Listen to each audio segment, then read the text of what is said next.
Survivors of attacks on villages in the north-central Plateau State are calling on the government to rehabilitate them, saying they have now become refugees in their own homes.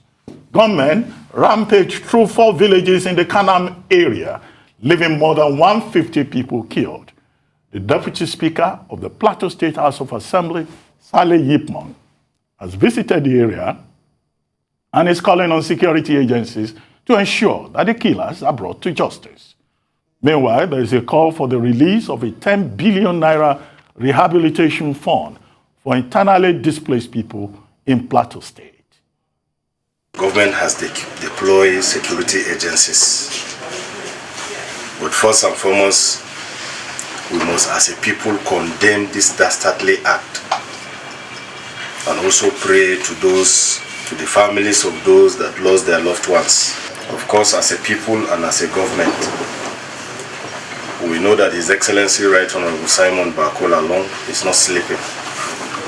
He is with us in this situation. And that I know he told me clearly he is collaborating with you to see that normalcy is returned to these affected areas. And thank God these people, their location is well known. But the problem with the security is anytime you complain before they respond, that's another issue.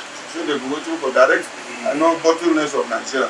So I'm leading that in the interim, let us identify strong-hearted vigilantes and support them well. The Plateau State government and indeed the security agents have no clear-cut program and commitment to facilitate the return of IDPs to rebuild their homes and livelihoods. 4.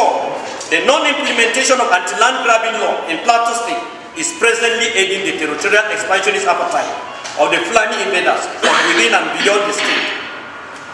Given the lack of political will and the requisite commitment on the part of government and its agencies to guarantee the safety of lives and property of IDPs, it is therefore incumbent on youth groups in the affected areas to synergize, collaborate, and network for their survival. Finally, to the Fulani invaders and land grabbers, we unequivocally declare that no inch of Birom land shall be ceded, no matter the magnitude of terror and killings of our people.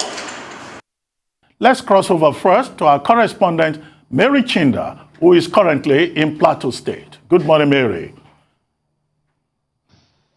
Hello, can you hear me? Good morning. Well, very quickly, you are on the ground. Good morning. You are on the ground there in Plateau State. What have you observed so far, within the affected communities and the mood, in terms of the mood also of the people of Plateau State? Well, the first thing that you notice if you are in any of these local governments in Plateau State is that there is basically fear. There's some kind of fear. The people walk around shrouded in fear.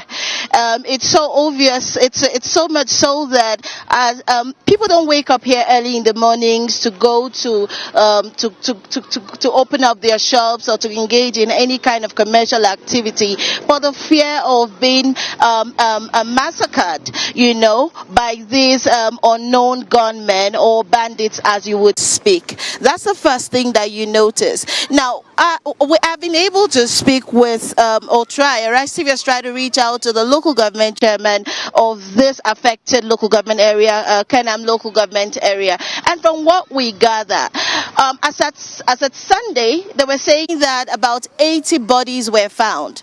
But barely 72 hours ago, there was a mass burial. And I can tell you that 106 bodies were buried. Over 70 persons of various degrees and an unknown number of persons have been arrested. Hello? Looks like we're having issues with the audio connection there. A lot of fear and a lot of... Can you hear? Huh? No. We have issues with the audio.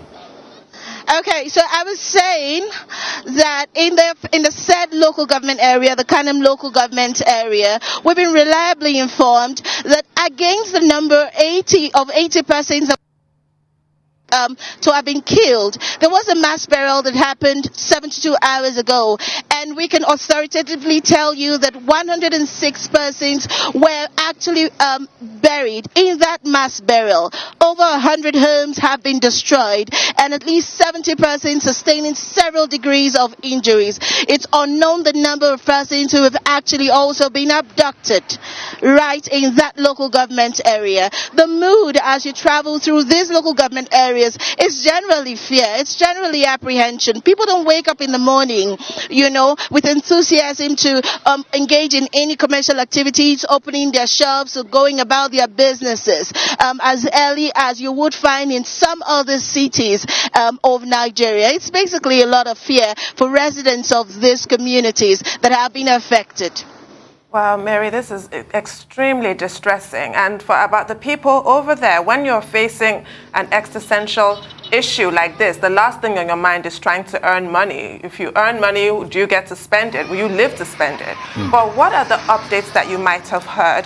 What was originally reported was that this was a completely unprovoked attack. Have you had more details about that? And that the terrorists showed up on motorcycles in a convoy, 3 men per motorcycle, and just started to murder people?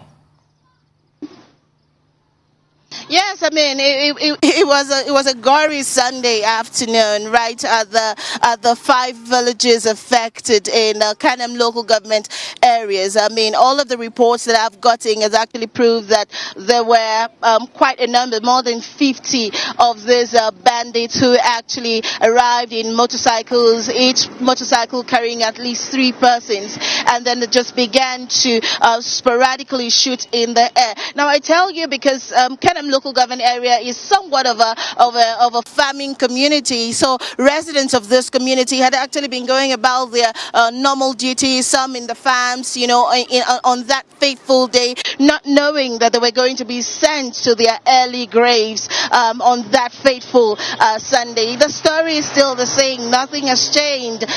Over 50 gunmen opened fire this unarmed citizens, and then of course send them to their early graves. Mary, do you know maybe any military or police presence, do you know maybe has been put in place in that local government? And have you been able to, because I hear you're still on your way, have you been able to, reach or hear or get any phone contacts of families of those affected so you could probably talk to them?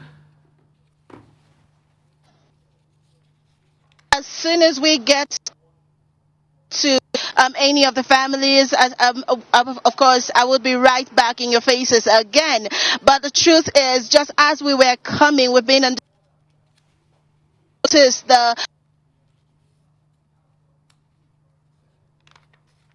who have been parading the place or patrolling, the place, trying to keep the peace. That's basically the presence that you would find right here. Of course, when Arrive TV visited earlier late last night, we tried to reach out to the police, and you won't find a lot of police men here. Of course, just men of the Operation Safe Haven who have been patrolling, and that's basically what the situation is here. But as soon as we're able to get any of the survivors or even family members of any of the victims who's willing to share the stories, we would get right back to the studio.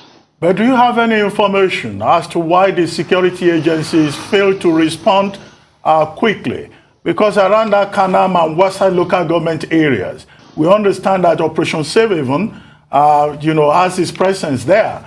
And yet, these attacks went on from one village to the other. The police did not show up. The military did not show up. They showed up only after havoc had been wreaked. Well, I do not have that information right now, but it would not be very surprising. I mean, just sometime on March 28th, we saw the attack, and we realized that even when that train was in distress, we couldn't get, security, attending to the people on that train. So the situation was not different. But of course, as soon as I get any information concerning this, I'll be able to get back to you.